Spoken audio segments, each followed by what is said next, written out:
வாழ்க வையகம், வாழ்க வையகம், வாழ்க வளமுடன். வாழ்க வையகம், வாழ்க வையகம், வாழ்க வளமுடன். குரு வாழ்க, குருவே துணை.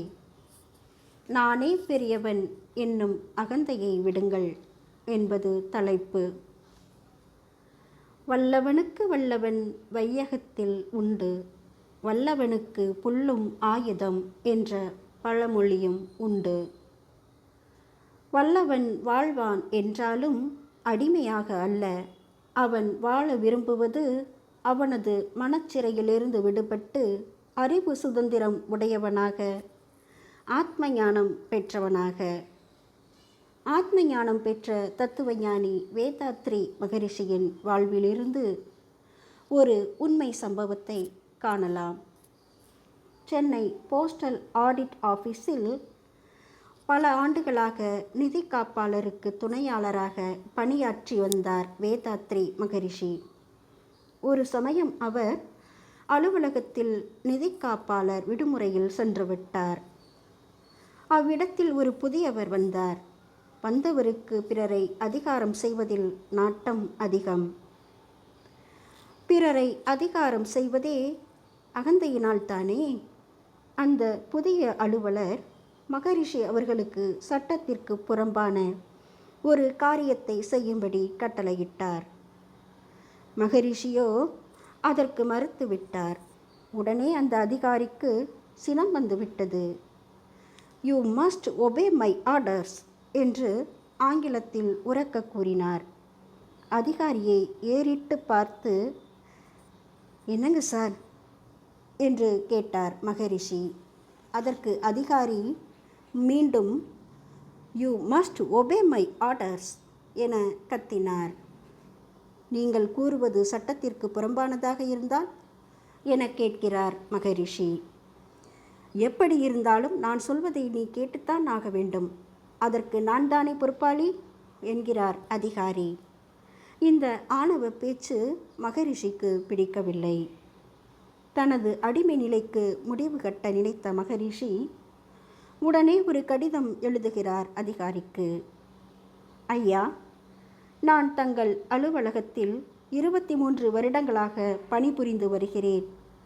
நான் சிருஷ்டித்து கொண்ட இந்த ஊழிய தலையை அறுத்து அறிவின் சுதந்திரத்தை அடைய தீர்மானித்து விட்டேன். ஆகவே இந்த கணம் முதற்கொண்டு நான் இவ்வலுவலகத்தில் ஏற்று வரும் வேலையை மிக சந்தோஷமாக ராஜினாமா செய்கிறேன். இப்படிக்கு தங்கள் உண்மையுள்ள வேதாத்ரி" என எழுதி மேலதிகாரிக்கு அனுப்பிவிட்டு சென்றார். அலுவலக நிர்வாக அதிகாரி மகரிஷியை நன்கு அறிந்தவர். அவர் ராஜினாமாவை ஏற்றுக்கொள்ள மறுத்து, "வேதாத்ரி, நீ இந்த அலுவலகத்தில் உள்ள அனைத்து மேற்பார்வையாளர்களின் நல்லெண்ணத்தையும் பெற்று இருக்கிறாய். அதன் பயனாக உனக்கு பள்ளி படிப்பு இல்லாததால் இருந்து வந்த குறை நீங்கி படிப்பில்லாத தடை விலக்கு உத்தரவு டில்லி அலுவலகத்தில் இருந்து வந்திருக்கிறது. இனி நீ எவ்வளவு வேண்டுமானாலும் உன் உத்தியோகத்தில் உயரலாம்" என்று கூறி ராஜினாமா கடிதத்தை திரும்ப பெற்றுக்கொள் என்று மிகவும் அன்புடன் வேண்டினார். பலமுறை அறிவுரை கூறி மறுபரிசீலனைக்கு கால நீட்டிப்பும் செய்து அந்த கோப்பை திருப்பி அனுப்பி வைத்தார். மேலும் நண்பர்கள் அனைவரும் சேர்ந்து, "இதற்கு போய் யாராவது ராஜினாமா செய்வார்களா? நாங்களெல்லாம் இது போன்ற துன்பத்தை தாங்கிக் கொண்டு வேலை செய்யவில்லையா? உங்கள் ராஜினாமாவை திரும்ப பெற்றுக்கொள்ளுங்கள் வேதாத்ரி" என்று கூறினார்கள். ஆனால் மகரிஷியின் மனம் அதனை ஏற்கவில்லை. அதிகார சட்டங்கள் அறிவாளிகளால் இயற்றப்படுகின்றன. அவற்றை முட்டாள்கள் வழிநடத்தும் போது அதன் ஆளுகைக்கு உட்பட்டவர்கள் வருந்தத்தான் வேண்டும். அவர்களின் உறவை முறித்து கொண்டே போனால் பிறகு வாழ்வது எவ்வாறு? குழம்பு இல்லாத போதிலும் பசி தீர வேண்டும் என்பதற்காக வெறும் சோற்றை சாப்பிடுவது போல் அறிவில்லாதவர்களின் கீழ் உத்தியோகம் பார்க்க நேரிட்டால் துன்பம் வரும், இல்லையா? அறிவின் சுதந்திரத்தை விரும்பிய வேதாத்ரி மகரிஷிக்கு அப்போது ஒரு கவிதை தோன்றியது. அந்த கவிதை. அறிவினால் சிருஷ்டி செய்த அதிகார பிரயோகத்தில் நெறியினை உணரா மாந்தர் நிர்வாகம் செய்யும்போது முறிவிலா முறை பழக்கி முன்விதி நினைந்து மக்கள் கரியிலா உணவை கொள்ளும் கருத்தொக்க வாழ்கின்றாரே என்று எழுதுகிறார். மகரிஷியைப் போலவே எனது வாழ்விலும் இப்படி ஒரு சம்பவம் நடந்தது.